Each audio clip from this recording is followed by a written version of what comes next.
大家好，这里是才史说。今天我们来做一次思想考古，聊一份来自过去的预言帖。这是一篇由美国知名智库一民政策研究所在2017年3月发布的一份关于日本的深度分析报告。为什么要翻看一份8年前的旧报告？因为在当时，全世界对日本的主流印象依然是那个在失去的20年泥潭中挣扎的经济体，社会高度保守，文化极度单一，并且因为其历史上著名的闭关锁国政策，被认为是全球主要发达经济体中最不欢迎移民的国家之一。但在那样一个时间点，这份报告顶着所有主流认知做出了一个极其大胆，甚至可以说是反直觉的预测。他断言日本这个全世界最执着于单一民族叙事的国家，将会因为其内部无法逆转的人口结构崩塌，而被迫悄悄地打开国门，以前所未有的规模引进来外来人口。报告的结论部分甚至用了一个非常强烈的词来形容这个趋势。不可避免的，当时这样的预测无疑是石破天惊的。然而时间快转到8年后的今天，我们看到了什么？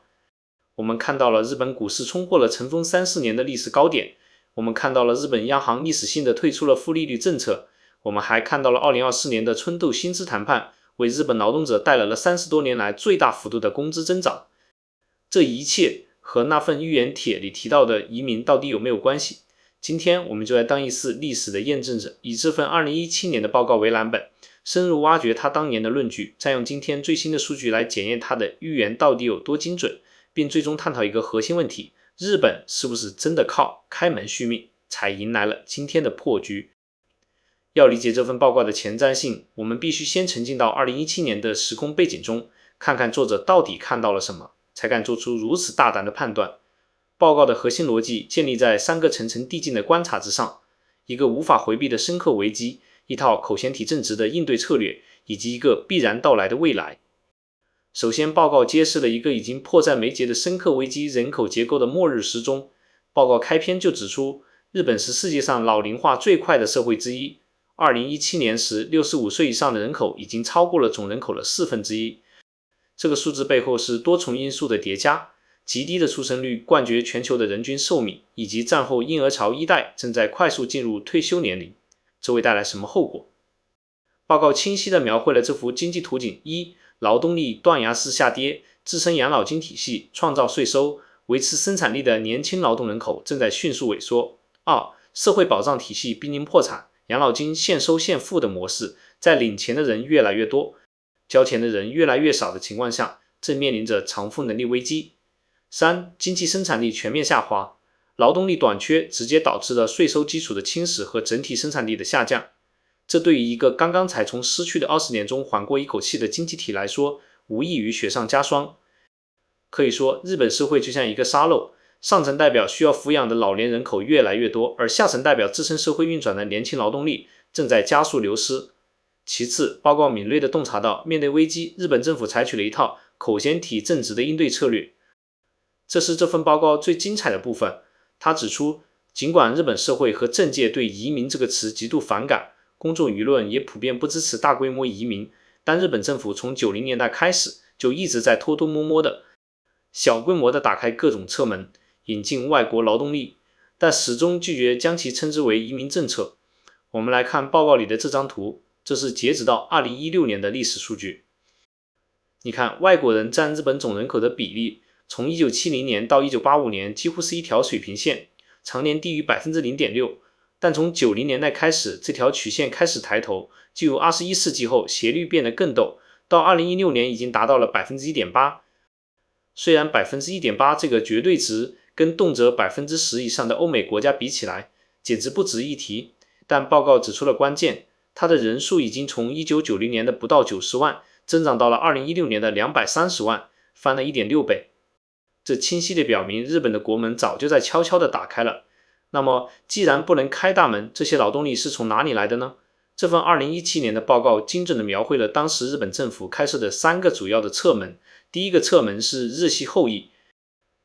1990年，日本修订了入国管理法，为那些在20世纪初移民到南美，主要是巴西和秘鲁的日本人后代提供了特殊的长期居留签证。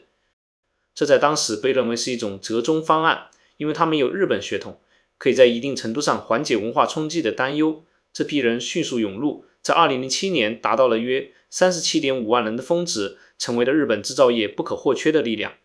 但报告也提到了后续，2008年金融危机后，日本经济衰退，政府甚至推出了备受争议的付钱请你走计划，为每位愿意离开的日系后裔提供大约3000美元的补贴。第二个也是争议最大的侧门是技能实习生制度，这个制度从1990年代初开始实施，名义上是让发展中国家的年轻人来日本企业学习先进技术和管理经验，是一种国际贡献。但报告一针见血地指出，这在实践中已经沦为一种引进廉价劳动力去填补日本人不愿意干的所谓 3K 工作，辛苦、肮脏、危险的手段。报告引用了大量文件证明，这些实习生几乎学不到什么真正的技术，反而经常面临着低于最低工资、超时工作和不安全工作条件的剥削。即便如此，由于企业界对廉价劳动力的极度渴求，这个制度的规模仍在不断膨胀。报告用数据说话，2006年技能实习生还只占外国总人口的 3%， 约7万人，而到了2016年，这个比例已经暴涨到了 9%， 超过21万人。第三个侧门则是留学生，报告观察到日本政府当时正在积极的招募国际学生，目标宏大，并为他们提供了相当宽松的打工政策，上学期间可以工作，假期则可以全职工作。这等于变相创造了一个庞大且灵活的劳动力储备池，完美填补了便利店、餐馆、酒店等服务业的巨大缺口。数据同样支撑了这一观点。从2006年到2016年，持有留学签证的人数从约 13.2 万增长到了近 25.8 万，占外国人口的比例也从 6.3% 飙升到了 11%。最后也是这份报告最大胆的部分，是他对未来的预测。在详细分析了深刻的危机和拧巴的对策之后，报告在结尾部分做出了几个关键预测。预测一，现状不可持续，大规模增长不可避免。报告认为，仅仅依靠这些侧门修修补补，已经无法应对未来更严峻的劳动力短缺，因此更大规模的移民增长是不可避免的。预测二，方式依然是悄悄的。报告预测，日本政府不会进行公开的可能引发巨大社会反弹的移民政策辩论，而是会延续既有策略，以增量改革的方式，一步步的悄无声息地扩大各个项目的规模，并逐渐放宽居留条件。预测三，路径将更加清晰。报告还提到，日本政府会逐渐简化和明确永久居留权的路径，让更多的人能够长期留下来。比如当时已经推出的针对高技能人才的积分制度 HSFP Visa 就是一种尝试。好了，预言的内容我们解构完毕。一个悬崖边上的国家，一套掩人耳目的对策和一个看似大胆的未来预测。接下来就是见证历史的时刻。如果说2017年的报告是对未来的精致素描，那么之后8年发生的事就是给这幅素描浓墨重彩地上色。现实的轨迹几乎完美的，甚至超预期的印证了报告中的每一个核心预测。首先是移民规模的井喷式增长，完美应验。报告的数据截止于2016年的230万在日外国人。我们来看最新的数据，根据日本出入国在留管理厅公布的官方数据，到2023年底，在日签外国居民的数量已经历史性的突破了340万，创下历史新高。而外国劳动者总数也在2023年也首次突破了200万，这个增长速度完全印证了报告将持续增长的判断。其次是移民政策的根本性突破，超常应验。报告预测日本会继续以增量方式修补现有政策，但现实是日本政府在2019年4月直接推出了一个堪称移民政策分水岭的制度——特定技能劳动者签证。这个政策为什么是根本性的突破？因为它彻底撕下了技能实习生那种来学习技术的虚伪面纱，第一次从国家法律层面正面承认日本的特定产业领域存在严重的劳动力短缺，需要直接引进外国工人来填补。这些领域几乎全都是蓝领行业，包括护理、建筑、农业、餐饮、住宿等特定技能。1号签证允许劳动者在日本工作最长5年，而更高级的2号签证则可以携带家属，并且没有居留期限。事实上，为蓝领工人打开了通往永久居留的大门。这比报告在2017年能想象到的最大胆的改革还要激进得多。这标志着日本已经从悄悄开侧门的客工模式 1.0 正式迈入了明确实行客工计划的 2.0 时代。最后，我们来探讨最关键的问题：经济复苏与移民涌入的强关联性。我们再来看一下日本经济在同时间段的惊人表现。2024年3月，日经225指数历史性的突破了4万年大关，超越了1989年泡沫经济时期的顶点。日本央行随后宣布退出负利率政策，标志着日本可能正在走出长达数十年的通缩噩梦。同年的春冬，日本最大工会组织宣布实现了平均 5.28% 的薪资涨幅，是33年来的最高水平。当然，严谨的说，我们不能将这一切简单归功于移民，这背后有全球供应链重组、日元贬值、企业治理改革等多重宏观因素。但是，我们必须进行一次反事实思考。假设没有这几年新增的100多万外国劳动力，这一切还会发生吗？答案极有可能是不会。没有建筑工人，制造业回流的厂房谁来盖？日本建筑业是劳动力短缺的重灾区，老龄化率极高，大量外国工人的涌入是支撑日本进行新一轮基础设施建设和投资的关键。没有护理人员，如何应对超高龄社会？日本面临着人类历史上最严峻的护理危机。如果没有数十万外国护理人员，日本的医疗和养老体系可能早已崩溃，这将产生巨大的社会成本，拖累整个经济。没有酒店、餐饮和物流人员，旅游业和国内消费如何复苏？疫情后，日本旅游业爆炸性复苏，但劳动力短缺成为最大瓶颈。这是外国劳动者支撑起的这些服务行业，才使得消费复苏成为可能。这些新增的劳动力不仅仅是生产者，他们也是消费者。340万外国居民本身就是一个巨大的消费市场，他们租房、购物、吃饭、娱乐，为日本疲软的内需注入了实实在在的活力。因此，一个更公允的结论是，外国劳动力的涌入虽然不是日本经济复苏的唯一原因，但它是一个至关重要的必要非充分条件。它就像是给日本这台庞大而老旧的经济机器补充了最基础的燃料和润滑油，使得各种宏观经济政策和外部机遇能够真正的运转起来，并产生效果。从这个角度看，2017年的那份报告不仅是预言，它几乎就是一份写给未来日本的续命说明书。看完了日本这场长达8年的被精准预言的静默革命，我们再把视角拉到它的2个近邻，日本的困境和选择在韩国和中国身上得到了不同形式的投射和回忆。我们先看韩国。如果说日本的人口危机是温水煮青蛙，那么韩国就是已经感受到了沸水烫肤之痛。最新的数据显示，韩国的总和生育率已经跌至 0.65 的历史新低，在 OECD 国家中遥遥领先的垫底。首尔的生育率更是低至 0.55， 这是一个什么概念？这意味着如果不发生根本性逆转，韩国的下一代人口将只有上一代的1/3。牛津大学人口学教授大卫·科尔曼曾对韩国发出过全球首个将因人口问题而自然消亡的国家的警告，这在今天看来已经不再是危言耸听。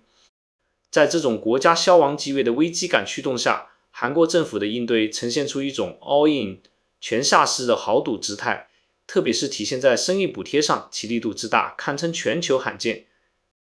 从2024年起，韩国推出了名为父母薪资的计划，一个新生儿家庭在孩子0岁时每月可以领取100万韩元约5000人民币的补贴，1岁时每月可以领取50万韩元。除此之外，还有首次发放的200万韩元初见礼红包，以及各种地方政府的叠加补贴。有韩国媒体计算过，一个孩子从出生到上小学，一个家庭理论上可以从政府领到总计近3000万韩元约15万人民币的各类补贴。可以说，韩国是把发钱催生这件事做到了人类历史上的极致。但结果呢？生育率的曲线目前还是有所反弹，但是并没有反弹很多。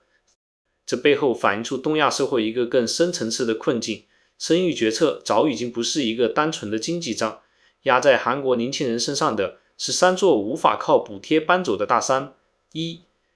地域级的教育内卷，从出生就要开始规划的通往少数顶尖大学的残酷竞争，以及背后天文数字般的补习班费用。2. 令人绝望的房价，以首尔为代表的首都圈，房价收入比高居全球前列，一个普通的家庭需要不吃不喝数十年才能买下一套公寓。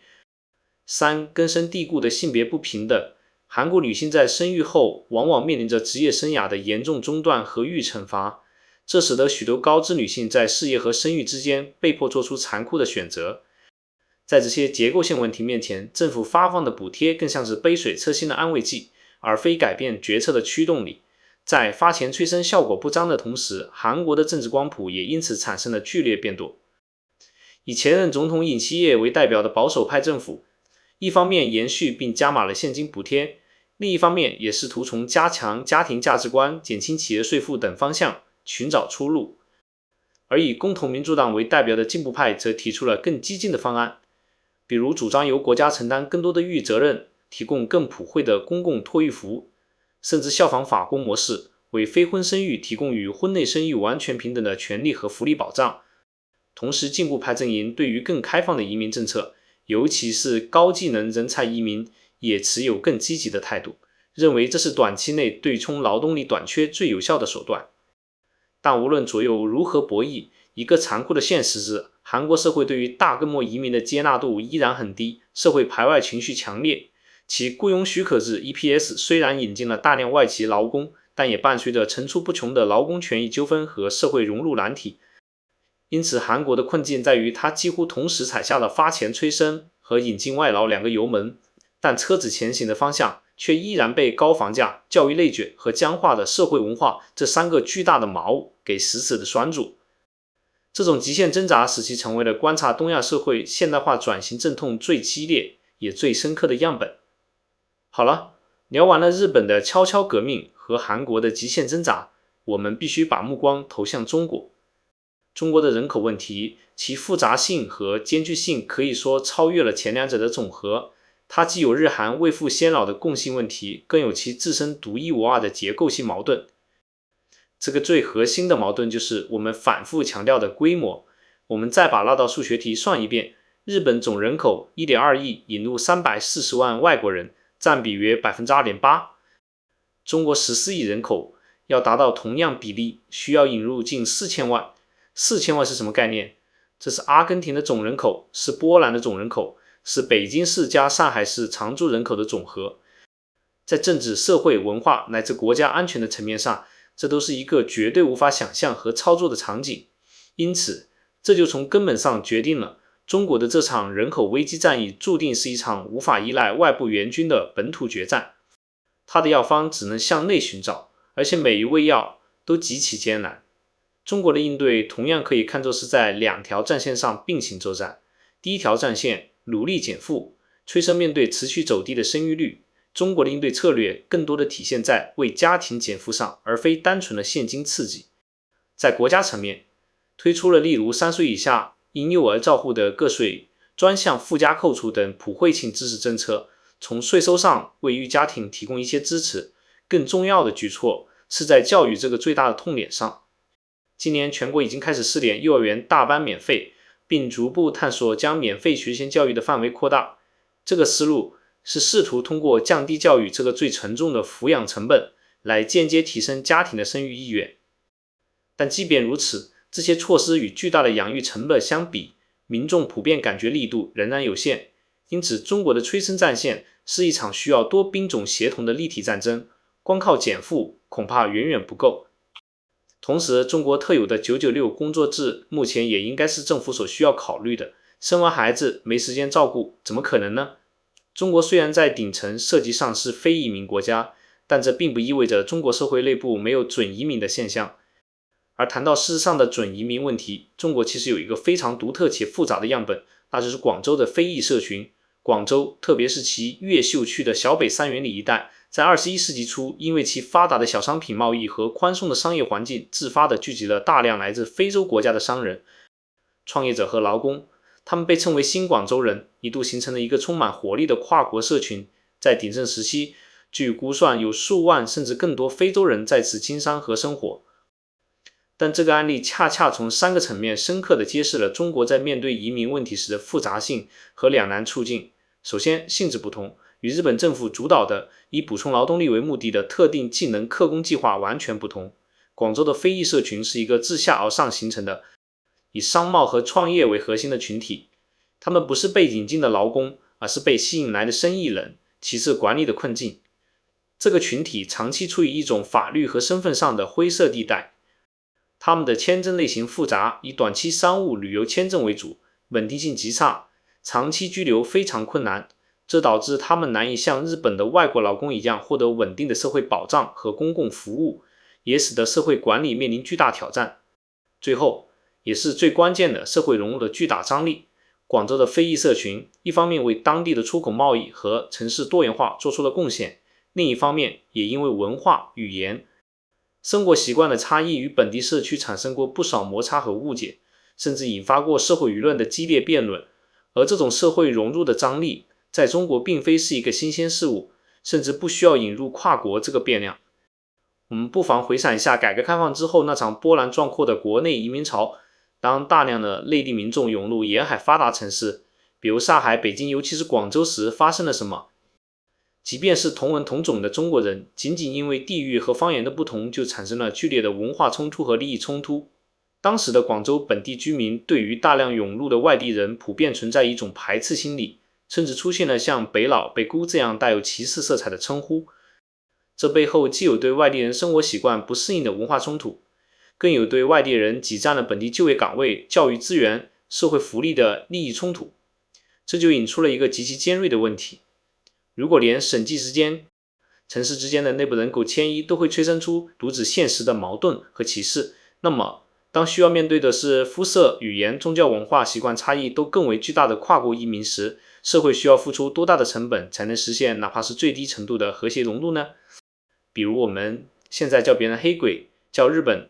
鬼子，何尝不是新北佬、新北姑的叫法？这个案例就像一个微观的社会实验，它告诉我们，一个几万人的以经商为主的相对封闭的外国人群体就已经足以引发如此复杂和持续的社会讨论。那么如果将这个规模放大到千万级别，并且引入的是以劳工为主的群体，其社会管理和融合的难度将会是指数级的增长。因此，广州的案例非但没有削弱规模宿命论，反而从一个侧面强有力地印证了它。它证明了即使是在中国最开放、最国际化的都市，对于外来移民的接纳和融合也远未做好准备。